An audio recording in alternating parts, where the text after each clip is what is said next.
the show in mixed martial arts has been Conor McGregor. But we haven't seen Conor McGregor in the octagon in several years since he broke his leg. And he has no reason to get back in it based on the money he's made, just off of the Floyd Mayweather fight. But he got back in with Poirier and lost in a rematch. They were set up to fight Mike Chandler. He and his team were training, and then all of a sudden, it was off. And Dana White, in the last pay-per-view with media, said it was expected that Conor would make his return next year. The return, according to Conor, is not going to be in the octagon for UFC. It's going to be in the boxing ring, because he responded to a post and said that when I make my return, it's going to be against Logan Paul, that they've had preliminary agreements that they're going to fight in India. This is interesting because this is the first mega, the partnership, I think, of UFC and WWE. Logan Paul, not Jake Paul, is in WWE. And remember, they formed TKO whenever they were purchased, 2 years ago now? And UFC and WWE are now partners in some way. They've kept things separated, but UFC's television agreement is coming up. WWE is about to make their debut on Netflix January 6th, I believe. And we saw the worldwide tour that was Mayweather-McGregor. And Dana has talked about getting into boxing and turning boxing into a version of what we've seen in golf, where he could revive it. And the money's going to come not just from the United States, it's coming from the Middle East and beyond, for that matter. And it's being funded apparently through this the Ambani family. They're worth $100 billion, and they're backing this fight, according to a report from ESPN. I'm kind of tired of these things. I'm tired of not being able to tell the difference between Logan Paul and Jake Paul. Oh, it's easy. I've got a real issue with because I don't follow it enough, and I feel like I hear Paul, and you can be either one of the same guys. Like there's nothing that they've done for me that's differentiated themselves enough to know which one is which. It's amazing. I need how one of the Paul brothers brand. to change their last name, and that'd really help me. How they've built their brand, though, is it's insane. And Conor has done it through the fight game. And the Paul brothers have no business, or they don't have to get into the ring either, but they're doing it. I'm fascinated by it, but there's just too much of this. And the hype around McGregor has been when is he returning? And Chad, he hasn't. He's been charged with criminal aspects. He's, for whatever reason, can't get in the octagon to fight Chandler. They just call it off. Apparently, he had a hand injury or something. I'm just sitting here going, I'll believe it when I see it. Not the boxing match, but the return to UFC. Yeah, I'm interested more so in the business of this, Hutton, less in the fight, especially after spending way too much time watching Mike Tyson, an old man, in the ring with, I think, Jake Paul, one of the Paul brothers. Thank you. Again, can't tell the two apart. I want to see how this TKO, how this all formulates, and how creative everyone involved can get. We know the creative power behind WWE and sports entertainment over the years. And we know the genius that is Dana White and what he's done with his company also. And if you combine those powers to see what you can come up with, I'm interested to see that and see what this event looks like. And I'm less interested in what the fight actually looks like. I'm interested in the promotion. Here's a little factoid for you. Saturday night main event, which is on NBC. I didn't know it was on a network. I turned it over Saturday night. WWE Saturday night main event. And you go over there, you got Pat McAfee doing color commentary on it. I had no idea. That way outrated the semifinal of whatever the NBA Cup is in Vegas on ABC. Yeah, you said it right. Whatever head to head. I'm saying this as someone who also doesn't know the difference between the Paul brothers, but it all confuses me a bit. But I know pro wrestling. Saturday night main event, head-to-head, NBC. More people are watching that than the NBA game of the week for the semifinal of this NBA Cup in Vegas.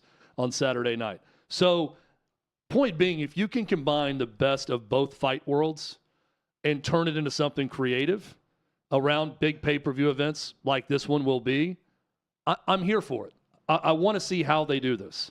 And less for the fighting, more for the promotion. You can do it with Conor, and you can do it with the Paul brothers. I mean, and you can do it, by the way, at WrestleMania. Now, not the boxing match, but the promotion of it. There are a lot of different aspects to go with this. The fight game and the hype I enjoy. I've grown tired of the Conor's going to return. He was supposed to return late this year. And it started in the fall. They pushed it back a month and a half, and nothing came to fruition. They called off a press conference last minute, right before Michael Chandler got on the flight from Nashville going to, was it New York or somewhere?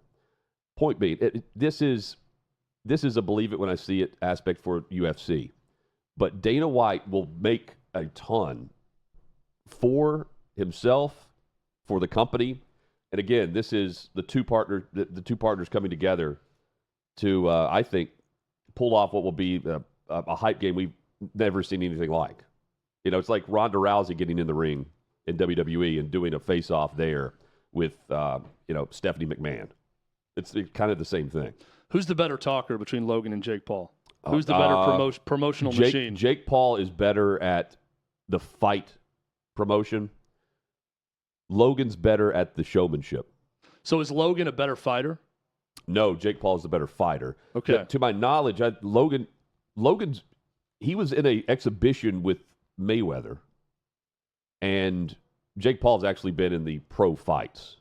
So KSI, one of the influencers and business partners of Logan Paul, they fought, I believe, in England like 5-6 years ago now, maybe a little bit longer than that. I didn't see it. This was before I was into that aspect of it. They're partnered on the Prime, the drink. They partner together on that. Logan Paul owns that. Like it's crazy. You're just gonna have so many people that are rooting like hell for Conor McGregor to whip this dude, just like they did with Mike Tyson. Overwhelmingly, people were rooting for Mike Tyson in that fight, and I just don't want to get set up into a situation where McGregor is clearly washed after the leg injury and everything else, and it's just a terrible fight that McGregor loses. Not that I want the outcome controlled one way or the other, right? I don't want it handed to McGregor either, but I will be rooting for Conor McGregor in this fight because no one's going to root for the YouTube sensation, I feel like, right? That's not the one that the public gets behind. He plays the heel, I think, in WWE. You're right. But, Chad, the whole Mike Tyson-Jake Paul fight, you go back and watch some of these where he's pulling punch. That was ridiculous. Now, that was sanctioned in Texas. This will be in India, and then will be a show. It is going to be a legit boxing match.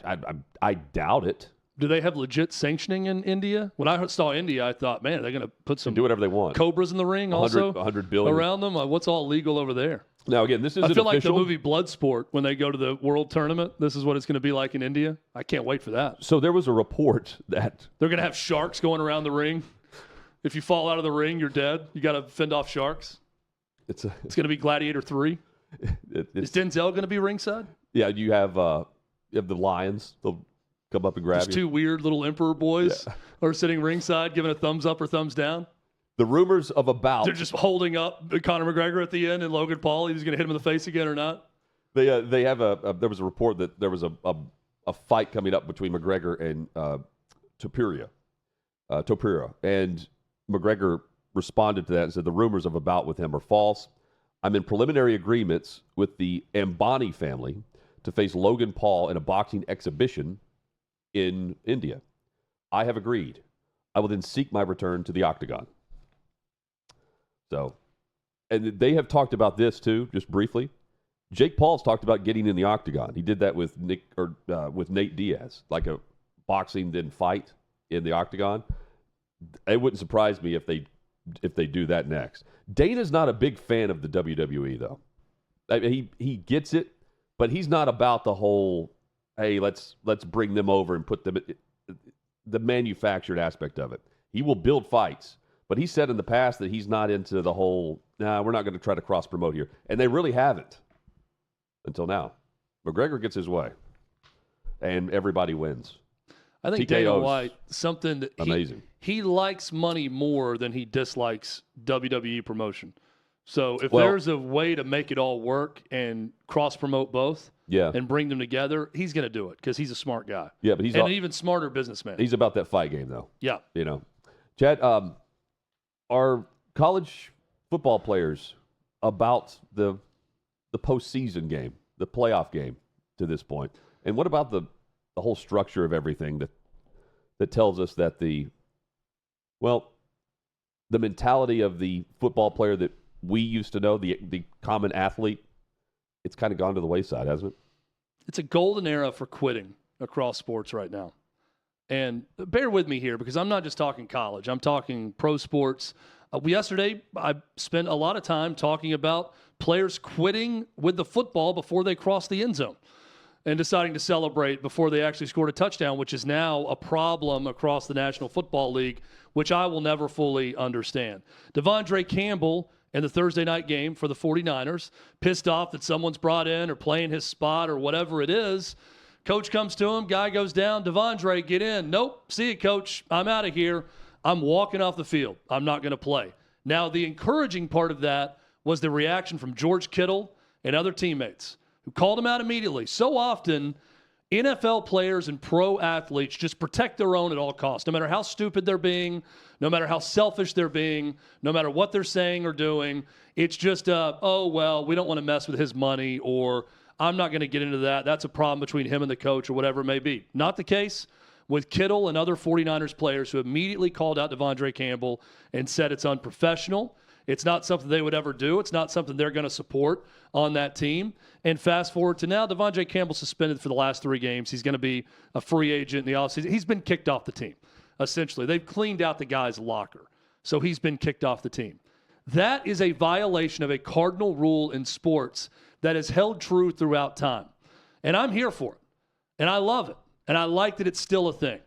You can get away with a lot of things in modern sports. Things that we wouldn't have seen Dick Butkus do back in the day. Things that we wouldn't have seen Ken Stabler do back in the day. There are certain aspects of it that have changed, that have progressed. Maybe some of you like it. Maybe some of you don't, but it has changed. That's one that hasn't. If you were told by the coach to go in a team sport, to help your team, to go in and play for someone that's hurt, that is the time to put aside any selfish feelings you have about teammates, any problems you have with management, any issue you have with a head coach, and you put your helmet on and you get your ass in the game and you do the best that you can during that time. Then you can go right back to the sideline to bitching right when the game's over if you want. But you play the game. You don't deny yourself the opportunity to help your team and compete in the game. That cardinal rule was violated, so Devondre Campbell, he's out. Now we go to college right now.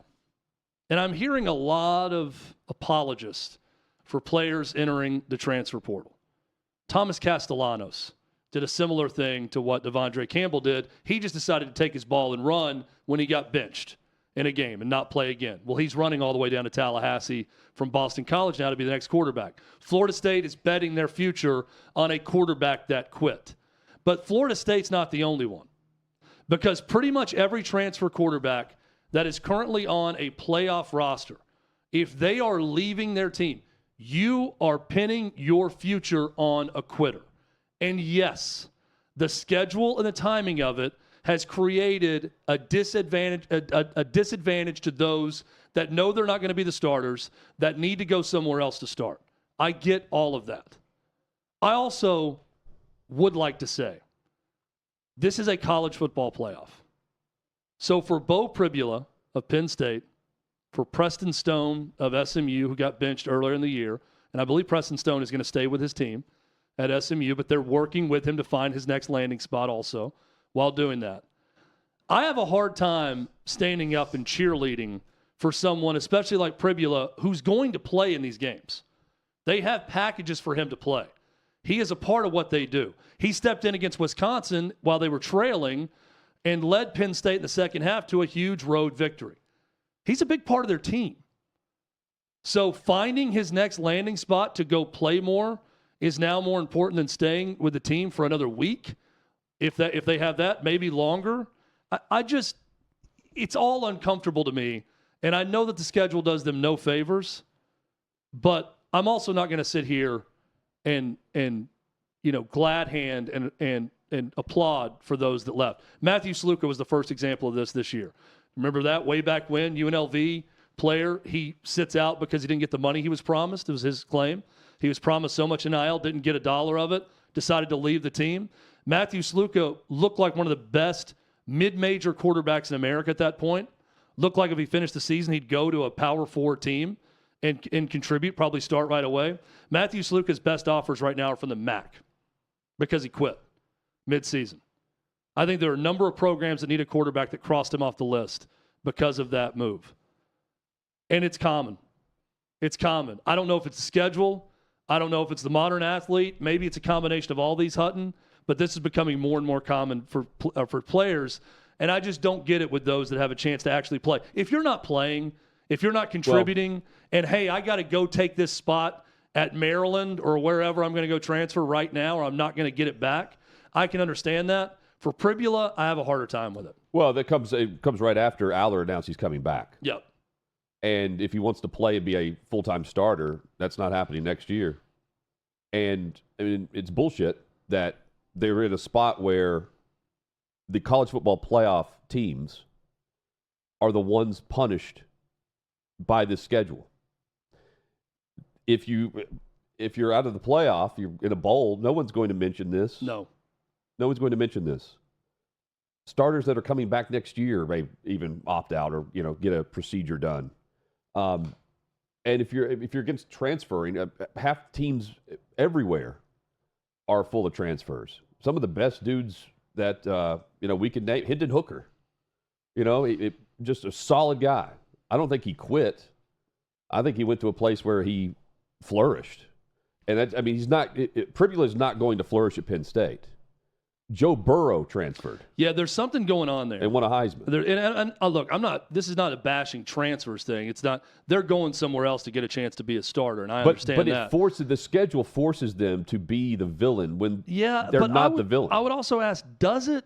Because yes. Kenny Dillingham has a number of players who have entered the portal, and he's promoting them on social media. They already have landing spots they haven't announced, and they're going to play for Arizona State. Now, to each coach their own. James Franklin talked about it. He's had a hard-line stance that the moment you enter the portal, you're no longer in their plans. Right. And you're not going to be at practice. But he wanted Pribula to be there. He was going to make an exception for him. Well, and then for some reason, Pribula's not going to do it now. Well, because at the time, and we'll hear from Franklin in just a second.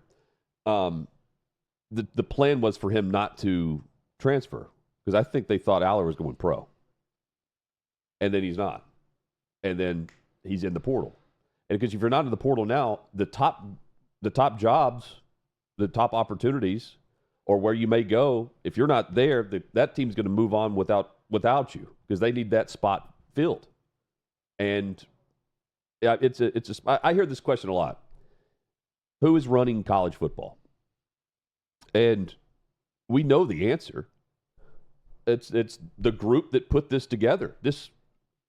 Why are we adhering to this window, this transfer window right now in December with the college football playoff? Well, you've got the leaders at universities that get together and they vote on this thing. And the real problem I have with it is there's a lot of football decisions being made by non-football people. Greg Sankey's against this. He put out a proposal in February trying to narrow the window to earlier in December where prior to the start of the college football playoff if players are going to be with you or not. And it allows you to make sure your roster is where it is and prepare instead of at the end of December sitting there as you're on the right on the line of, okay, we're going into face SMU or SMU and we're ready to go with our plan. And then all of a sudden, you've got a week to go. And Pribula's in a tough spot. James Franklin, the last couple of times he's been in the headlines behind a microphone, I really like what he said. Even the apology for how he handled some of the And we were hard on him too. Rape questions. Yeah, but just didn't speak. He didn't handle it at all. He just stepped away. He backed away and let his publicist, his spokesperson talk. His response, though, was strong. I liked the way he owned it. And in this case, he's sitting here going, well, based on how I know this player and how he handled this, he's handling it the proper way. But the leaders, well, they're not. James, how would you describe the impact on your program of Bo leaving and Drew returning for 2025? Yeah, obviously those are two massive questions that I could talk about for the entire press conference, and you hit on both of them in one question. That's a vet move, Rich. Let me first talk about Bo. Bo Pribula has been a phenomenal teammate, has been a big reason why we are where we are right now. Parents, awesome. High school coach, awesome. Being a backup quarterback's not an easy thing to do and he never approached it that way. Had so much confidence on our team based on how he went about his business and prepared like a starter again, which is something we talk about all the time, but is easier said than done. He also, in my opinion, he's a man's man. Like, came into my office, had multiple conversations with me about this process. We talked last week, had no intentions of leaving. But we got problems in college football, and I can give you my word. Bo Pribula did not want to leave our program, and he did not want to leave our program until the end of the season. But the way the portal is, and the timing of it, and the way our team is playing. And when you play the position of quarterback and there's only one spot and those spots are filling up, he felt like he was put in a no-win situation, and I agree with him. And number one, I hate for it. Number one, most importantly, for Bo Pribula. I don't think it's in the best interest of the student athlete. I don't think it's in the best interest of college football, but I think that's our challenge right now, right? Who is really running college football and making the best decisions for the student athletes and for our sport as a whole? Bo should not be put in this position. Whether we don't play as many games during the season, whether we don't play conference championship games, which could actually equal things out to some of the teams that aren't playing them anyway, finish the season so it aligns more with the academic calendar for most institutions, because that's part of this pressure as well. To have a transfer portal / free agency going on right in the middle of the playoffs. There's just a lot of things that don't really make sense. And I know there's been a lot of discussions about, maybe a commissioner of college football, but I think it's pretty obvious we need that. We need somebody running college football, and we need somebody that is not biased based on a conference, and that is out of the financial impacts of it as well. Because if you're just making the decisions which are in the best interest of the student athletes in college football, then I think you can do it. But if you're biased by a specific conference, or if you're impacted by making all your decisions based on revenue and earnings, then we're never going to get to a good place. So, I'm concerned for college football right now in general, to be honest with you. And I think a lot of people are. And, I really wanted this answer to be about Bo Pribula, who is a wonderful young man, and I would recruit him every year. Knowing everything I know right now, I'd go back and recruit the heck out of Bo. Bo grew up wanting to come to Penn State his whole life. This is his dream school, and had a phenomenal career here. And I just want everybody to understand that most importantly, and why if we created a system where this guy couldn't finish this season with his team. And there's going to be people say, well, he could have, but I'm trying to, in any situation that I'm in, personally and professionally, I always try to take a deep breath and look at things from both perspectives.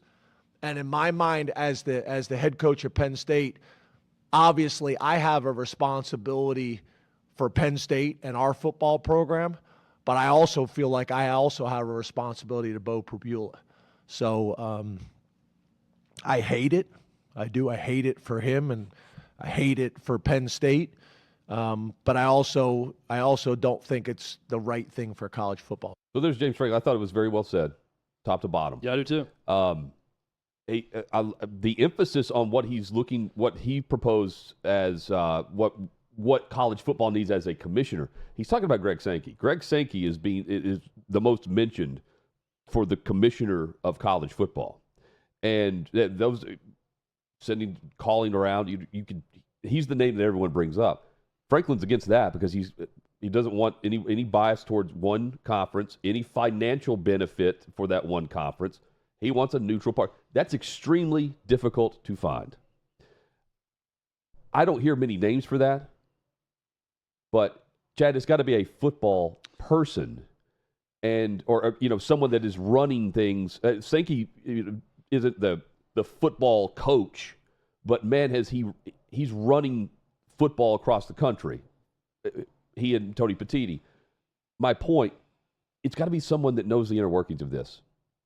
And Sankey's proposing, and it has a different window that wouldn't set up players to be in a spot that they're in.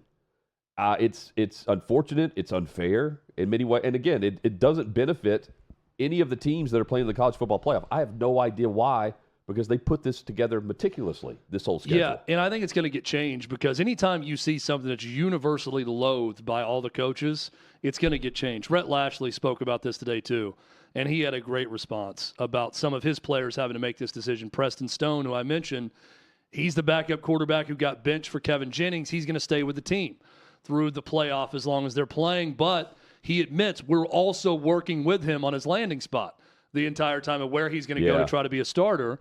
Lashley says, why in the world would we put kids in a position where they've got to decide, do I transfer or play in the playoff? Do I transfer or play my bowl game? Scholastically, it doesn't even make sense because your year ends in May, not in December. Yeah. Goes on to say, people are bombarding our roster, trying to pick people off our roster, and we're trying to focus on a playoff game. So, yeah, it's a real easy solution. Not many people have talked about the solution. He just says, don't have a transfer portal in December. Go to the spring. Lashley proposes a system because people are worried about not having spring to get ready with the new team, where you push spring practice back to what would be kind of a Maymester towards the end of a semester and make it almost like an NFL OTA, where your spring practice is pushed later and your window ends towards the end of that semester in the spring semester, where you can have the one transfer portal window, and then all the new players could participate in a later spring practice window to get ready for the season. It's a little bit more back-to-back when you're talking May to June and then coming back in July. It doesn't give them a summer. But, Hutton, these college football players don't have a summer anyways. No. They're all on campus going to class, working out. They're not leaving school. And the other thing, too, is that for the longest time we heard about this academic calendar. Like you've got to fit everything in. You can't have a playoff because, man, it's just going to – you got finals going on. No one cares. They don't care about the calendar. When was the last time you heard about someone being academically ineligible for a bowl game? Yeah. I haven't heard it in 2 or 3 years. No. That was a thing for a while. Boy, let's make sure that kids get to those finals, because if they don't pass their finals, we're going to lose our star wide receiver in the Citrus Bowl. Right. We can't be without our star edge rusher in the Citrus Bowl. And now all of a sudden, I haven't heard about a kid being academically ineligible in 3 years. It's no longer a thing. Everyone just makes the grade. Amazing. Grade on the curve. Miraculous. Grade on the curve. Hey, here's the other thing, Chad. The coaches, they don't really go off like this until it affects them individually or their program individually. And then even then, it's really got to go against them where it doesn't affect the rest of the playing field as much. They've got to do a better job of vocalizing what it is that they feel like needs to be changed. Because and this is the first year of the expanded playoff. It's happening in real time. But if it doesn't make sense, it doesn't make sense. The recruiting ban on, you've got the dark period, the dead period, for recruiting. You've got, just get it right. It should be this complicated. And far too often, you're only going to hear from the big name voices in college football if it affects them directly. Where's Rhett Lashley speaking up on it, but where's the rest? That's James Franklin's opponent. Right. But where's the rest of the where's? I'm sure if you were asked. Yeah. But they're benefiting from this. There's another team that's getting the quarterback.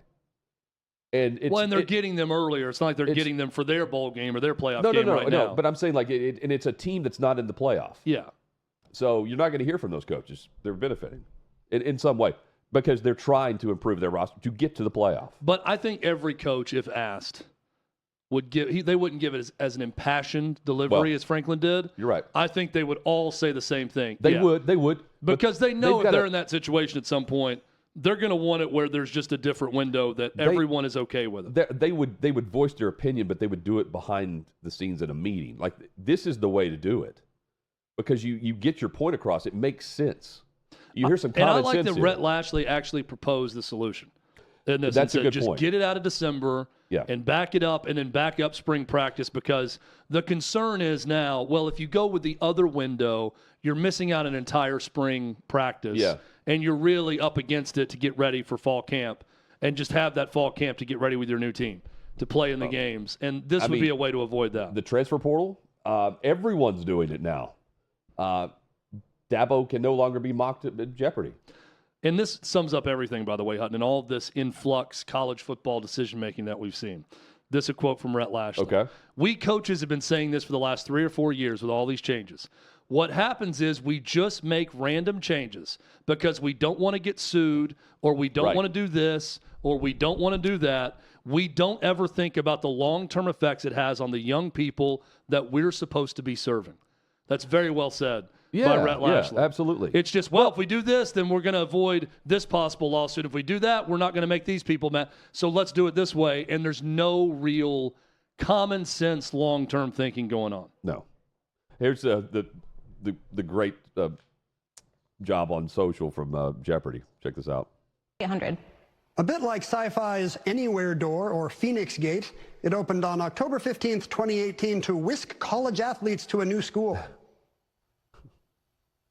They call it the transfer portal.